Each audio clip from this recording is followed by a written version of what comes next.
Okay, Chem Kids, this is the last problem set of our year. You can celebrate. That's right. Let's hear woot woot. So, again, super sad that I couldn't be with you in the classroom this year. Get you through a little bit more in regards to chemistry, but you guys can always write me next year or when you go to college and ask me for some help. So let's get right to it. This is the ideal gas law problem set.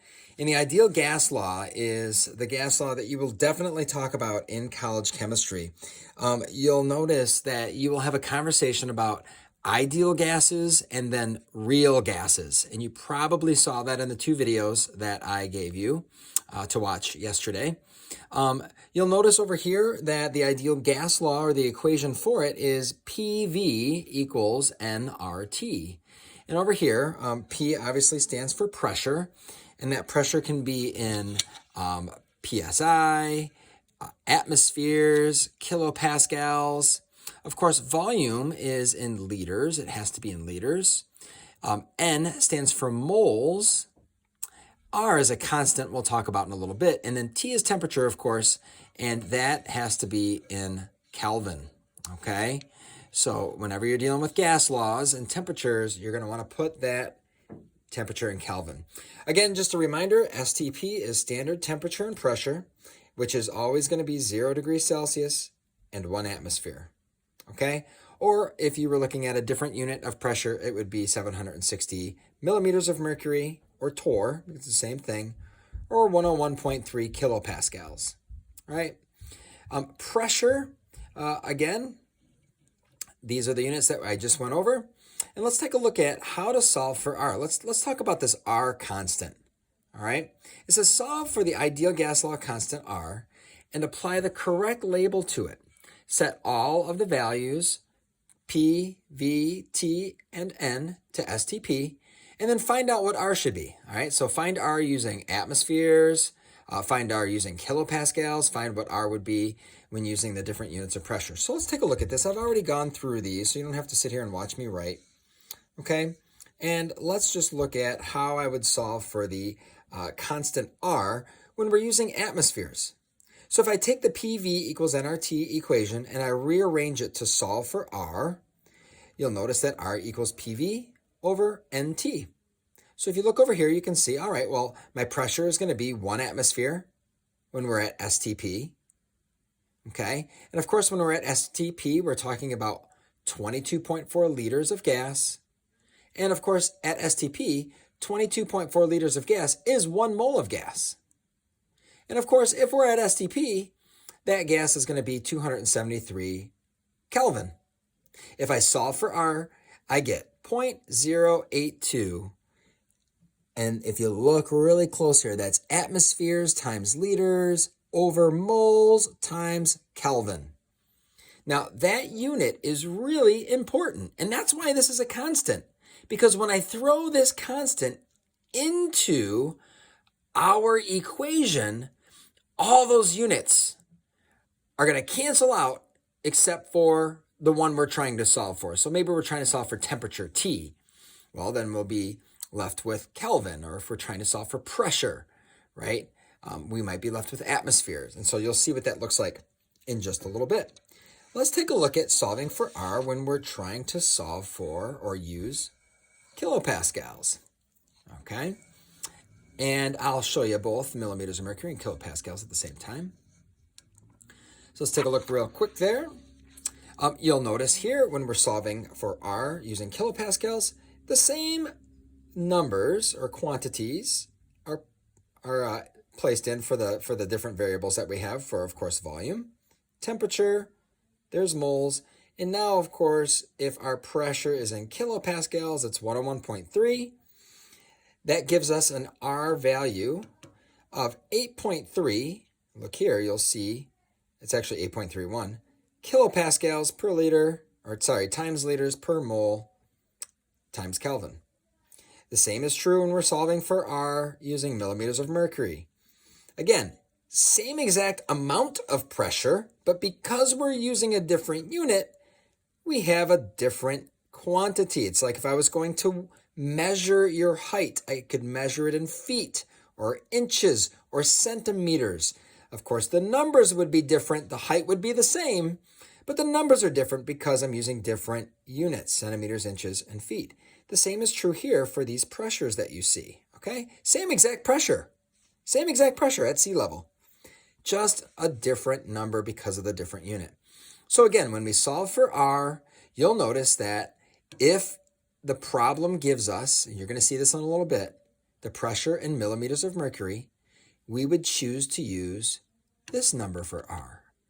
If we have a problem that uses kilopascals for the pressure, then we would use 8.31 for R. If we have a problem that uses atmospheres for the pressure, they tell you, oh, you've got a certain amount of gas, it's 2.7 atmospheres. Well, then you would use 0.082 for the R value, okay?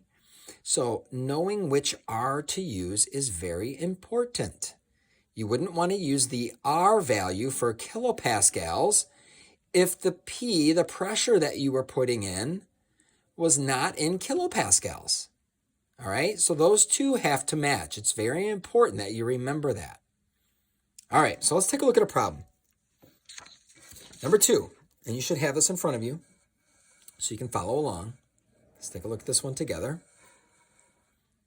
Suppose the properties of an unknown gas are being examined at a temperature of, and right away you might want to write, there's my T.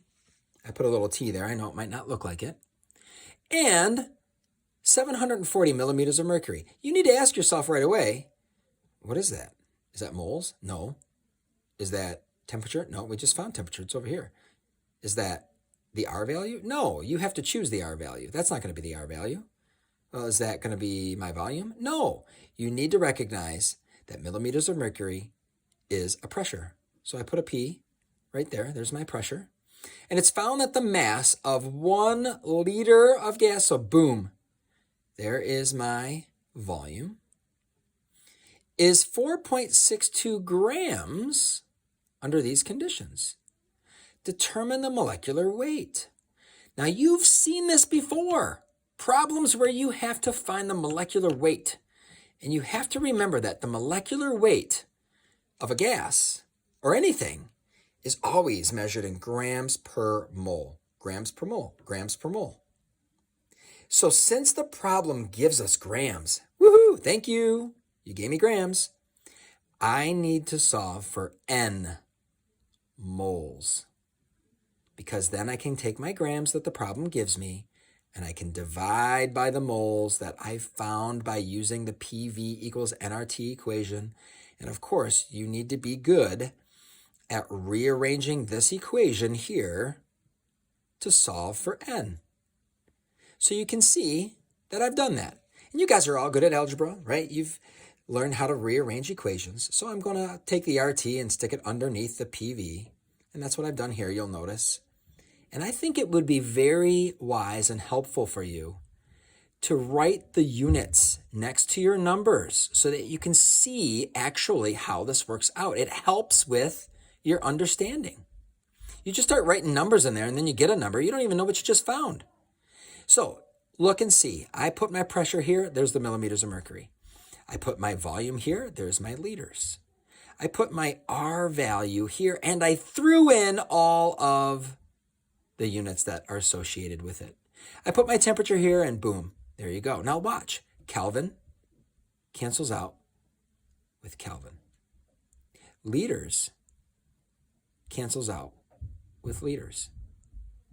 Millimeters of mercury cancels out with millimeters of mercury. And look, I'm left with just moles. I know I set the problem up right because I'm trying to find N, which is moles.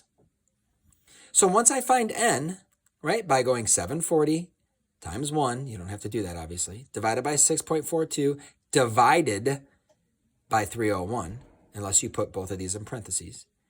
You don't have to. Remember, 740 divided by this, divided by everything on top, multiply, everything on bottom, divide, divide, divide, unless you're using parentheses. You're going to get 0.034 moles. So to get my molecular weight, that's what they're asking you for right here. Grams divided by moles, boom, 117 grams per mole.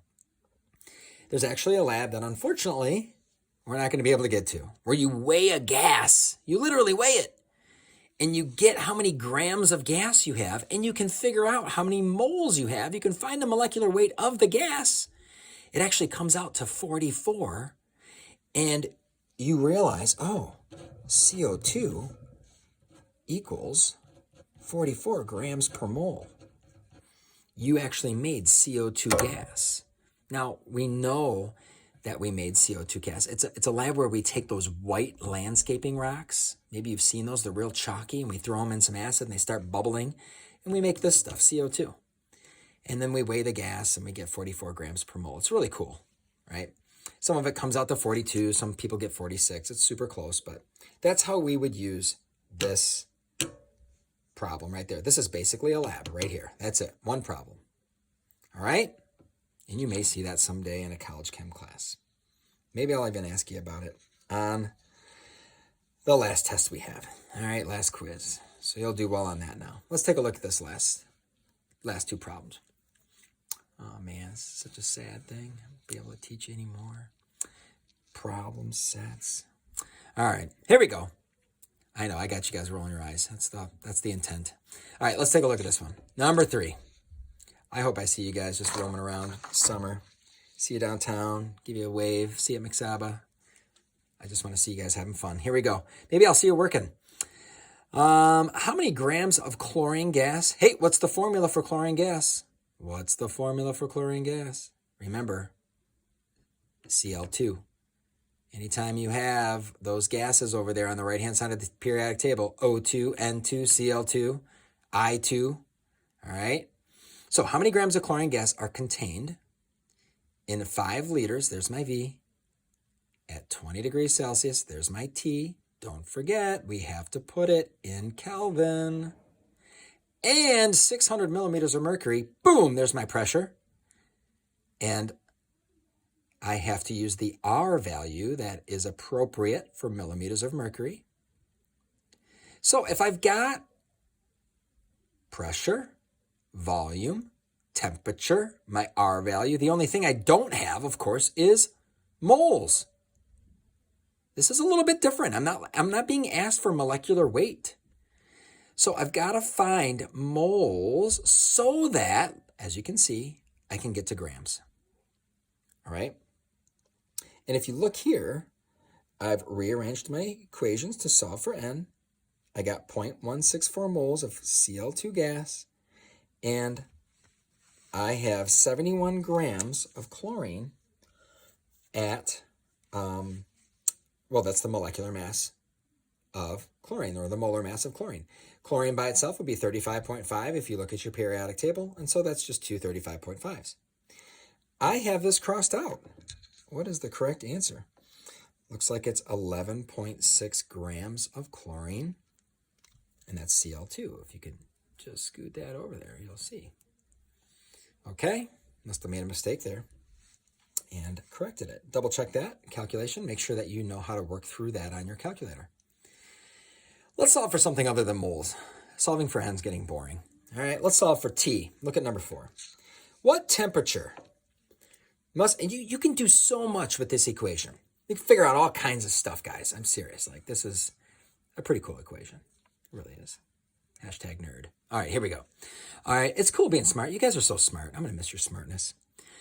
What temperature must be maintained to ensure that a 2.5 liter flask containing, there we go, there's my volume, containing 0.100 moles, ooh, I got 3 sig figs there, of a certain gas will show a continuous pressure of 745 millimeters of mercury? What temperature? All right, think about a lot of the things that happened with that SpaceX Dragon that went up and just all the different gas law stuff that they're using. Anyway, let's take a look at this. So we rearrange the equation, of course, to solve for T. All right, no big deal. Now we're just solving for T, and we plug in our pressure, we plug in our volume, we plug in our moles, and notice that we're using 62.4 because of the millimeters of mercury. All right, so going all the way back to when we solved for R. I'm going to get a temperature. This is super important that you remember this. My temperature, when I solve for this, is going to be in Kelvin. Remember, this R value right here, I didn't write it, probably should have, has all 4 of those units on it. Okay? I know, you're like, Mr. Schultz, I already know. You don't have to do this. Don't do it. No, I'm doing it right here. Okay? Millimeters of mercury, liters, divided by moles, times Kelvin. All right? So all of those are going to get canceled out, and you're going to be left with Kelvin. When you use the PV and RT, all right, you're always going to get Kelvin. I'm going to subtract 273. Wait, Mr. Schultz, can't I just leave it in Kelvin? Come on, man. No, actually, unless you're told otherwise, it's just not really good etiquette. Temperatures normally should be expressed in Celsius or Fahrenheit, okay? So you're going to subtract the 273. It's super simple, and you're going to bring it to Celsius, all right?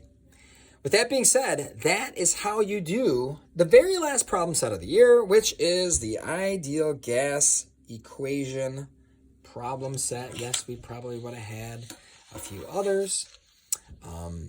This year, would have gotten into some electrochemistry, and we would have copper plated and silver plated and chrome plated some spoons and did some stuff like that with batteries. But and if you guys are looking for some maybe summer nerdy stuff to do, or you want to do some chemistry stuff, just shoot me an email, whatever. But anyhow, that's our problem set. Take some time to go over the back. I'm going to just right now, and I'll post this, but or you can just listen to me on the very back. Well, I'll just post these. Number 5, you should have 18.7 grams of NO2. Number 7 should be 44.8 grams per mole. You're like, what about number 6? For some reason, I don't have number 6. Number 8, you should have 23.8 grams of potassium chlorate. So I'll let you figure out number 6 on your own. But have that done, submitted, and then we are going to have a final, like, kind of a short quiz over gases, and we'll be all set. All right, so have a great rest of the day. We'll be talking to you soon. See you at Zoom. All right, bye.